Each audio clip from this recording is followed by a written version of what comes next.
Hi everyone, welcome to Toppers Notes. This is Ankita Sood and let's begin with today's current affairs.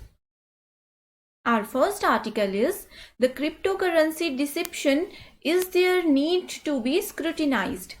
तो crypto promoters ने dissipation को एक new level पर ले लिया जिसका पता चलने के कम चांसेस हैं क्योंकि कोई भी कुछ भी नहीं दे रहा है। एंड रिसेंट मंथ्स में प्रिंट एंड विजुअल मीडिया में क्रिप्टो करेंसीज की स्ट्रॉन्ग मार्केटिंग उनकी बर्बादी साबित हो सकती है।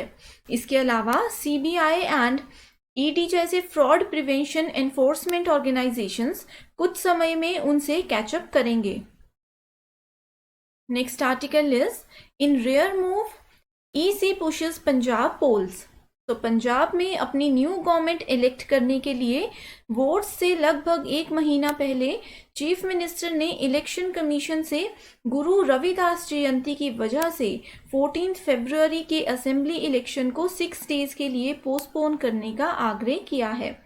एंड इन न्यू फैक्ट्स के सामने आने and state government and chief electoral officer previous president and इस मैटर में सभी फैक्ट्स एंड सर्कमस्टांसेस के इनपुट के बाद कमीशन ने पंजाब लेजिस्लेटिव असेंबली की जनरल इलेक्शंस को रीस्केड्यूल करने का डिसीजन लिया है।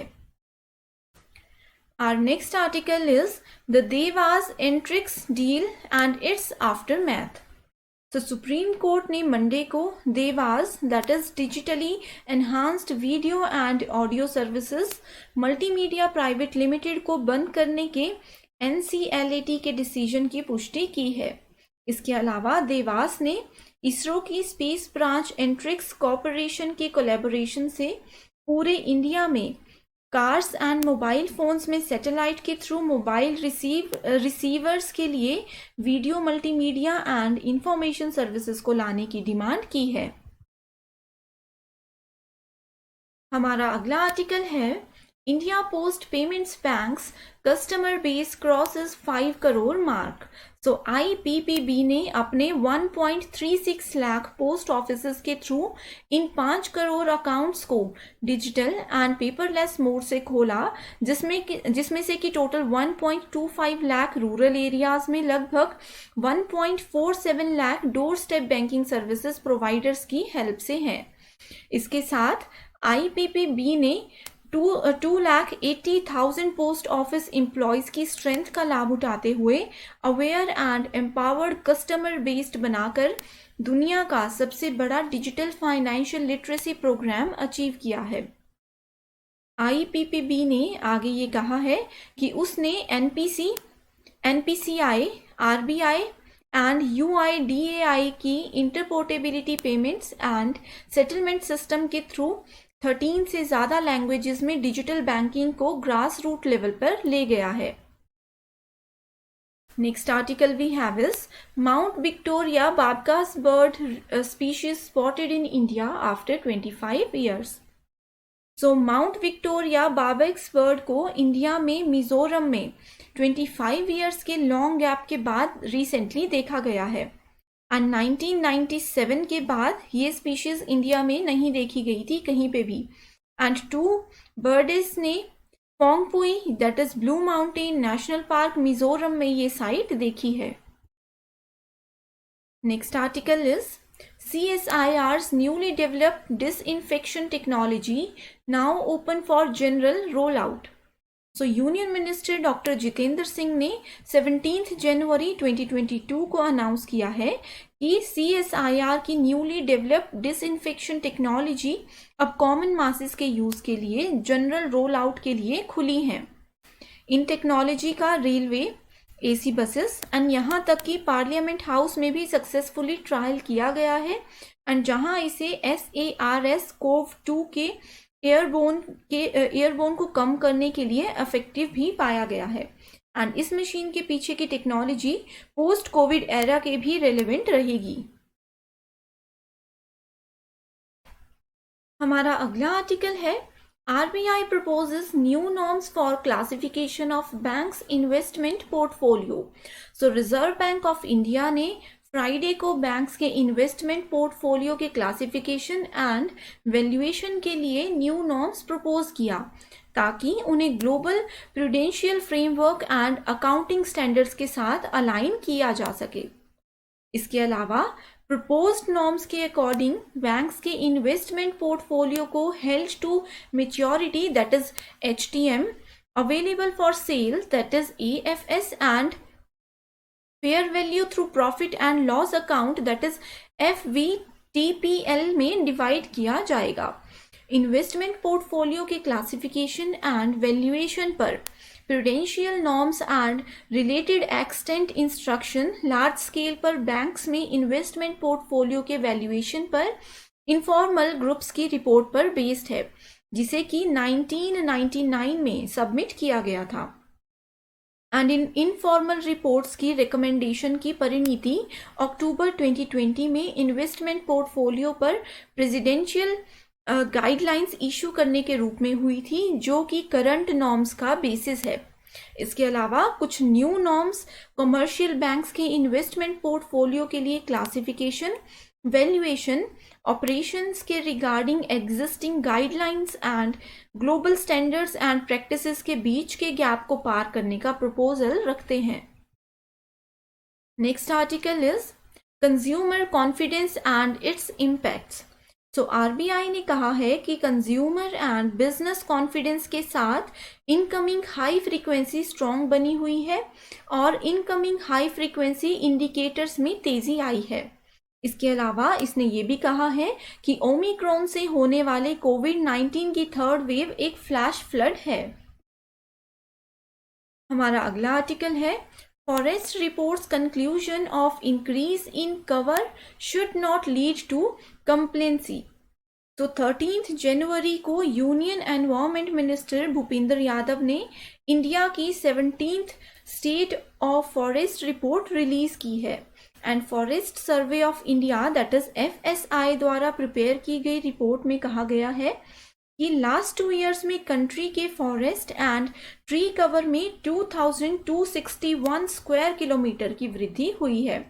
इसके अलावा स्पेसिफिकली 2021 की रिपोर्ट ने लास्ट असेसमेंट के बाद से 79.4 मिलियन टन कार्बन की वृद्धि की रिपोर्ट दी है। हमारा अगला आर्टिकल है कोलरवाली ने ली अंतिम सांस, MP के पेंच टाइगर रिजर्व ने खोई अपनी सुपर मॉम। सो मध्य प्रदेश की लेजेंडरी टाइग्रेस T15 जिसने अपने लाइफ टाइम में टोटल 29 कप्स को जन्म दिया था, जिसे कि जनरली कोलरवाली के नाम से भी जाना जाता था, सैटरडे को उसने अपनी अंतिम सांस ली, जिससे कि पेंच टाइगर रिजर्व में टाइगर्स के एक एरा का एंड हो गया। एंड स्टेट फॉरेस्ट रिसर्च ने टाइगर्स के बीच ब्रीडिंग एंड कब रेजिंग की स्टडी करने के लिए कोलरवाली को 7 साल तक ट्रैक किया एंड इसे पूरे मध्य प्रदेश का प्राइड के रूप में डिस्क्राइब किया गया था। Next article is interstate water disputes act creating more disputes than resolving them. So Karnataka के चीफ मिनिस्टर ने ये कहा है कि ये interstate river water disputes act को एग्जामिन करने का टाइम है, क्योंकि ये रिजॉल्व करने के कंपैरिजन में ज़्यादा डिस्प्यूट्स जो है वो पैदा कर रहा है। एंड चीफ मिनिस्टर के रिमार्क्स ऐसे टाइम पर आए हैं जब कावेरी, महादेवी एंड कृष्णा रिवर के वाटर डिस्प्यूट्स को लेकर कर्नाटक, तमिलनाडु, महाराष्ट्र, गोवा एंड आंध्र प्रदेश के साथ नेवर एंडिंग बैटल में लॉक हो गया है। इसके अलावा इसका सॉल्यूशन रिवर बेसिन कैपेसिटी की मैक्सिमम यूटिलिटी एंड टेक्नोलॉजी का यूज करने एंड सभी पॉलिटिकल कंसिडरेशंस के दूर करने के बेसिस पर होना चाहिए।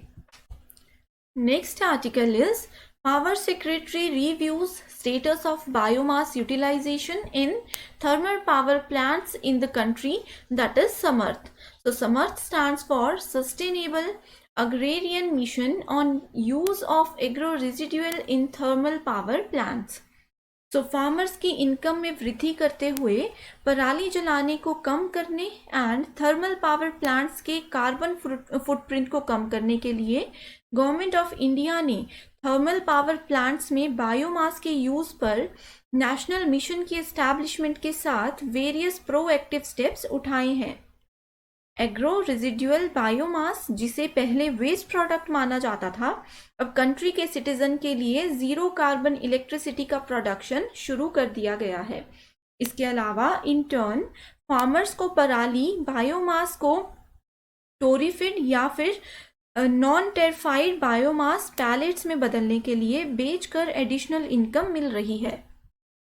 Next article is livestock farming in India. Access to veterinary service is still an issue. So 20th livestock census ने इंडिकेट किया है कि इंडिया में आज लाइवस्टॉक पॉपुलेशन अप्रोक्सीमेटली 537 मिलियन है। इसमें से 95.8% रूरल एरियाज में कॉन्सेंट्रेटेड है। इसके अलावा इस फैक्ट को देखते हुए कि कंट्री के most live stock rural and remote areas में है, वेटनरी सर्विसेज को एक्सेस करना एक मेजर चैलेंज बन गया है। एंड जब भी लाइव स्टॉक फार्मर्स के एनिमल ट्रीटमेंट की ज़रूरत होती है तो अक्सर उन्हें अपने विलेजेस से दूर ट्रैवल करने के लिए कंपेल किया जाता है। एंड ये एक ऐसा सिनेरियो है that adversely impacts the longevity and the productivity of their livestocks. हमारा अगला आर्टिकल है xenotransplantation a medical breakthrough. तो 10 जनवरी को University of Maryland School of Medicine ने अनाउंस किया है कि उसने अनुवंशित रूप से सुअर के हार्ट को एक लाइफ थ्रेटनिंग डिसऑर्डर वाले पेशेंट में सक्सेसफुली ट्रांसप्लांट कर दिया है। एंड डिसऑर्डर एक ऐसा विकार है जो हार्ट बीट के रेट एंड रिदम को प्रभावित करता है। इसके अलावा पेशेंट्स डेविड बेनेट 57 को उनके मेडिकल रिकॉर्ड के रिव्यू के बाद ट्रांसप्लांट सेंटर्स द्वारा कन्वेंशनल हार्ट ट्रांसप्लांट और आर्टिफिशियल हार्ट के लिए इनएलिजिबल माना गया। Next article we have is storm warnings of a majesty collapse. So 30 दिसंबर 2021 को चेन्नई में तेज बारिश की वजह से बार बार होने वाली मॉनसून की बाढ़ एंड अर्बन पैरालिसिस का सीजन है, जो पॉलिटिकल लीडर्स के लिए एक स्टार्क रिमाइंडर के रूप में आया, जैसा कि वे वेदर के एक्सट्रीम इवेंट्स के कारण होने वाली अर्बन कोलैप्स के रिस्क को अंडर एस्टिमेट कर रहे थे। एंड तमिलनाडु के कैपिटल, जिसमें एक international airport and major sea ports हैं, हेवी रेन की वजह से ग्रिड लॉक हो गए हैं, जिसने एक डायस्टोपियन पिक्चर प्रेजेंट की है। एंड इसने 2015 के भीषण जल प्रलय की यादें ताज़ा कर दी है, although the death tolls was not comparable. That's all for today's current affairs. Thank you so much for watching this video.